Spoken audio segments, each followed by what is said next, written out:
Sa nakaraang KBSB True Stories, natunghayan natin ang dalawang kwento ng nag-apply sa ayuda sa UPA, subalit wala pa silang natanggap na update.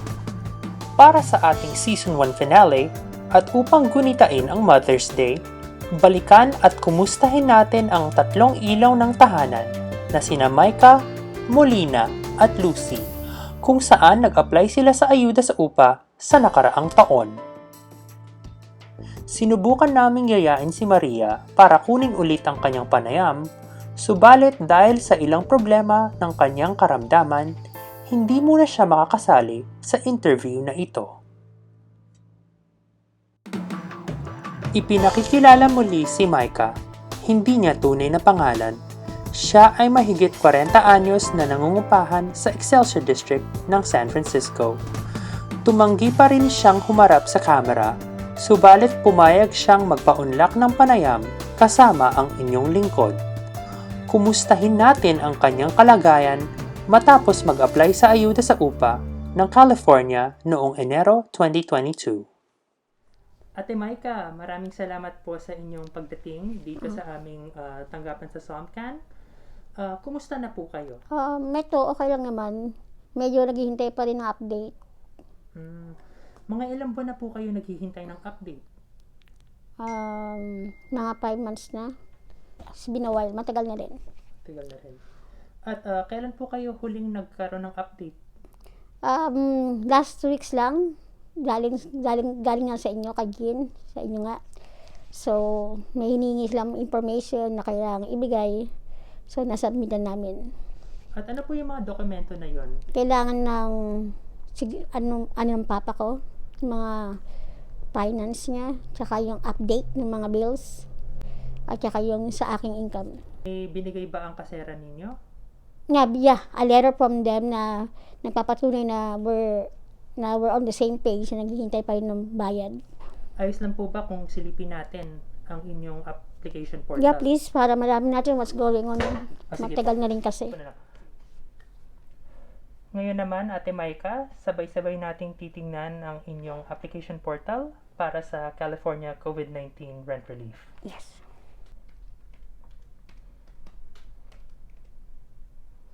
Yan na. So, urgent, nasabit na natin yan. Mm-hmm. Tingnan natin kung may award na kayo. Sana nga may award na. Okay, bilang po na 3. Tingnan na malalim. 1, 2, 3.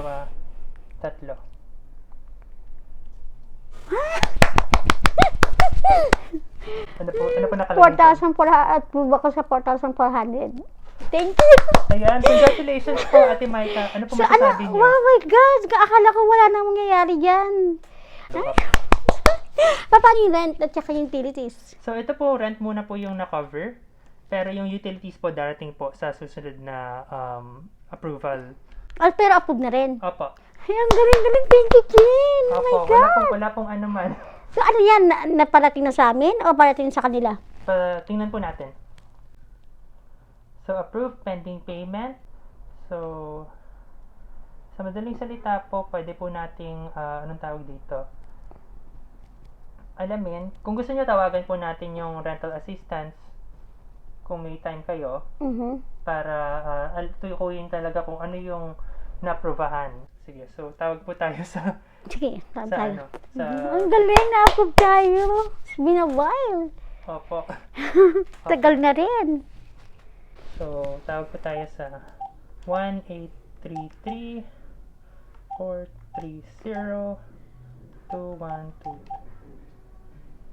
Speaker ko.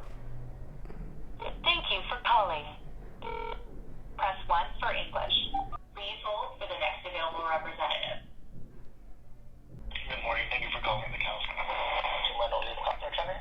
His name is Mark. How can we assist you today? Yes, good morning. This is Jean Alejo, a tenant counselor at SOMCAN in San Francisco, and I'm currently with my client for her application status. Like, we just logged in and found out that she got approved for 4,400, but she has further questions regarding her application about the utility assistance and for the second month that she was supposed to apply for. Okay. What would be the case number? Yes. Case So- number. Gusto niyo basahin? Yeah, the case number. Okay, so I am looking over the account. Mm-hmm. I can see that it is approved and pending payment. Mm-hmm. As far as any more assistance, the program is no longer accepting requests for any more rental assistance. But she did indicate in her application when I assisted her in January that she also applied for utility assistance. The utilities will be taken care of at the moment. We don't have a set time frame on as to when. The state is prioritizing the rental assistance, but they will be going back in and reviewing the utilities. The utilities, there is still a chance, but as far as requesting more rental assistance, we won't be able to accept that anymore. Okay. Is that gonna be on my name or the owner's name? The rental assistance, Yes. you're gonna be receiving a check and it's gonna go under your name. Oh, Sa okay. pangalan ninyo. Yeah. Yeah. So just to clarify for the rental assistance, she needed 2 months, but she only got approved for 4,400. So what's gonna go on if, like, she only got approved for like half of the amount?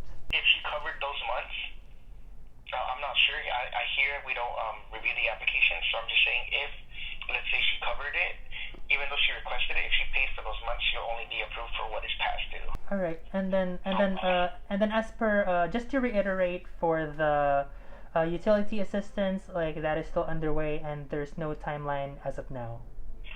Correct. Okay, yeah. Thank you. Anything else? No, that's fine. Thank you. Okay, thank you so much for the update and for clarifying. No problem. Thank you for calling and have a great rest of your day. You too. Bye bye. Sa kabuuan, naaprubahan si Micah para sa 1 buwan ng ayuda sa upa noong Enero 2022. Parating na rin ang kanyang ayuda para sa hindi nabayarang utilities sa nakalipas na 7 buwan. Dahil nagsara na ang aplikasyon noong March 31, 2022, sa kasamaang palad, hindi na naaprubahan ang karagdagang ayuda sa upa ni Micah para sa Pebrero 2022 at ang pasulong na buwan. Kahit hindi pa nakakabayad ng upa si Micah sa mga nakaraang 3 buwan, hinihikayat pa rin ng SWAMCAN si Micah at ang iba pang kliyente na mag-apply na para sa SF-ERAP, ang lokal na programa ng ayuda sa upa ng San Francisco na inilunsad noong April 1, 2022. Maliban kay Micah, kumustahin natin si Molina Locsin. Isa siyang nangungupahan sa SOMA District ng San Francisco. Una siyang nagpaunlak ng panayam noong Nobyembre 2021 para ibahagi ang kanyang pagsubok at tagumpay sa pag-apply sa ayuda sa upa. Kamakailan nitong Mayo 2022, nagtagpo kami sa Excelsior District para alamin ang kanyang kalagayan simula nang matapos ang recovery period noong Marso 2022. Ano po ang naging resulta ng inyong aplikasyon sa California COVID Relief? Masayang masaya kasi nga nabigyan ng 2 beses na rent relief dumating sa akin. Isang 10,000, yung pangalawa 8,800.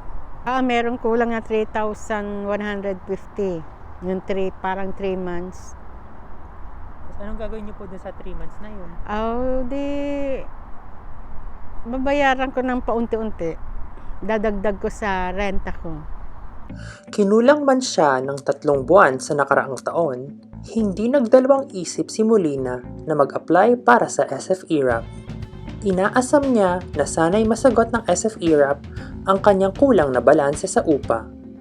Dahil natapos na ang recovery period at ayon sa Assembly Bill 2179, obligado na ang lahat ng nangungupahan sa California na bayaran ang buong halaga ng upa simula April 1, 2022. Kaya na ba niyang magbayad ng upa ayon sa batas na ito? Habang naghihintay po kayo ng resulta ng SF-ERAP, nakakabayad pa po kayo ng buong upa? Hindi pa. Kasi nawalan ako ng trabaho, nag-resign ako. Bakit po kayo nag-resign? Meron ako kasing parang na-stress ako sa trabaho ko. Kaya imbes na baka makagawa ako ng hindi maganda, ako na nag-resign. At ano po yung trabaho niyo doon? Caregiver. caregiver po kayo. Tapos mga ilang buwan lang po kayo nagtrabaho doon. 6 months. Ay, naghanap ako ng iba. Ayun, natanggap naman. Naghihintay na lang uli ako ng tawag. Kahit nagigipit pa rin si Molina, sinikap niyang maghanap ng mapapasukan habang hinihintay ang resulta ng kanyang aplikasyon sa SF-ERAP. Matapos ang kanyang pinagtrabahuan ng 6 na buwan, natanggap si Molina sa isang trabaho bilang housekeeper ng isang senior facility. Inaasikaso na lang ang kanyang papeles para makapagsimula siya sa kanyang bagong trabaho. Habang may konting proteksyon ayon sa AB 2179, ano kaya ang nasabi ng kanyang kasero tungkol dito? Ayun, nagulat siya. Kaya hindi na siya nagsasalita na sa akin ng hindi maganda. At sa tingin niyo man po, updated din po sila doon sa state law natin. Oo, updated sila. Sa palagay ninyo, nakabangon na po kayo sa pagkakaroon ng utang sa upa? Ay, oo, ang laking tulong sa akin ng COVID rent relief. Kaya malaking pasalamat ako dun eh. Di ba? Makakabayad ba kayo sa mga pasulong na buwan? Buwan-buwan na yun. Para kung naaprubahan man ako sa SF, sa ERAP, konti na lang ang maibibigay nila sa akin na tulong. Sa madaling salita, tinitiyak ni Molina na makakabangon na siya sa pagkakaroon ng utang sa upa. Dahil sa kanyang bagong trabaho, makakapagbayad na siyang muli ng kanyang buong upa simula Hulyo 2022. Meron kayang pagkahawig ang sitwasyon ni Molina sa iba pang nangungupahan? Kilalanin muli si Lucy, hindi niya tunay na pangalan. Siya ay mahigit 73 taong gulang na senior citizen na nangungupahan sa Mission District. Tumanggi pa rin siyang humarap sa kamera, subalit nagalak pa rin siyang ikwento ang kanyang kalagayan matapos mag-apply at maaprubahan sa ayuda sa upa ng California. At saka na-approvean ako for 14 months. Wow, 14 months. So malaki din po 'yon na na ibinigay po sa inyo para hindi po kayo mapalayas, di ba po? Nung nalaman niyo po yung tungkol sa local na ayuda, yung SF-ERAP, ano po ang ginawa ninyo? Well, nag-apply ako, tinawagan ko agad si Jean, tapos sinulungan niya ako sa lahat ng dapat niyang gawin. Noong inilunsad ang SF-ERAP, tinulungan agad ng inyong lingkod si Lucy na mag-apply. Isinubmite ni Lucy ang kanyang aplikasyon kasama ang mga kinakailangan dokumento noong Abril 2022. Kapag naaprubahan, ang pinakamataas na halagang makukuha ng bawat aplikante ay 7,500. Habang hinihintay ang kinakatayuan ng kanyang aplikasyon sa SF-ERAP, nakakabayad na ba si Lucy ng buong upa na may halagang 3,150 kada buwan? So ngayong naghihintay po kayo sa magiging resulta ng inyong aplikasyon sa SF-ERAP, tanungin ko lamang po sa inyo kung nakakabayad na po kayo ng buong upa?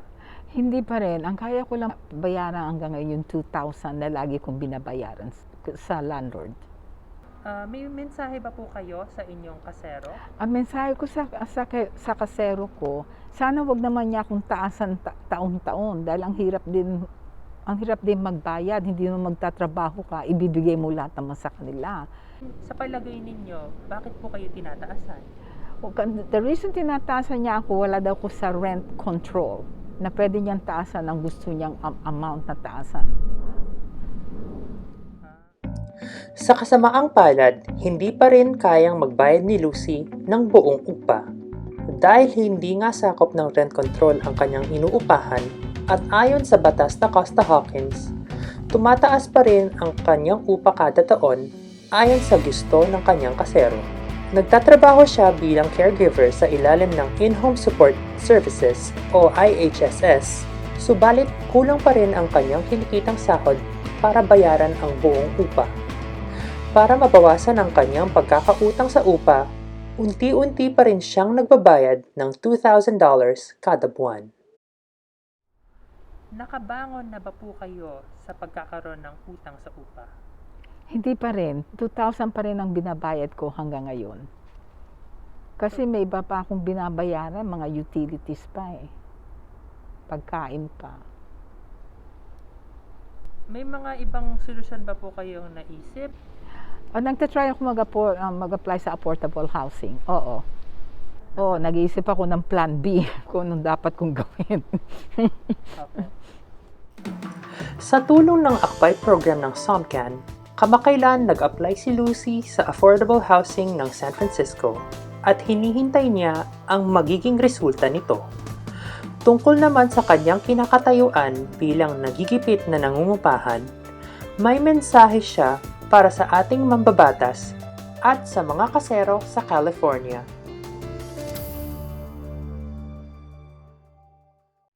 At may mga ibang mensahe pa po kayo sa mga mambabatas? Sabi ko lang sa mambabatas, sana naman kung pwede nilang magkaroon ng extension ng moratorium o kung pwede sana sa mga lahat ng landlord, kung pwede sana nilang sabihin, babaan naman ang mga upa dahil nahihirapan ng taong magbayad sa taas ng upa, taas ng taas. Paano yung mga ibang tao? Kaya maraming nawawalan ng tirahan. Ang mga kwento ni Micah, Molina at Lucy ay nagpapatunay sa pagiging matatag bilang ilaw ng kani-kanilang tahanan. Hindi sila sumuko para makamit ang kinakailangan tulong upang manatili sa kani-kanilang inuupahan, lalo na sa kabuuan ng pandemyang COVID-19. Nakabangon man sina Micah at Molina, marami pa rin sa mga nangungupahan tulad ni Lucy ang hindi pa rin nakakabangon sa pagkakaroon ng utang sa upa. Kahit sabihing nagbubukas na muli ang ekonomiya mula sa pandemya, mananatili pa rin ang pinansyal na dagok nito. Sana naman magkaroon pa ng iba pang pagkakataon, hindi lang para mag-abot ng ayuda sa upa, ngunit para panatiliing abot kaya ang halaga ng bawat pabahay sa bawat mamamayan sa California.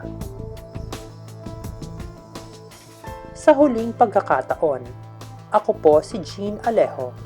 Ito po ang aking naitala para sa KBSB True Stories.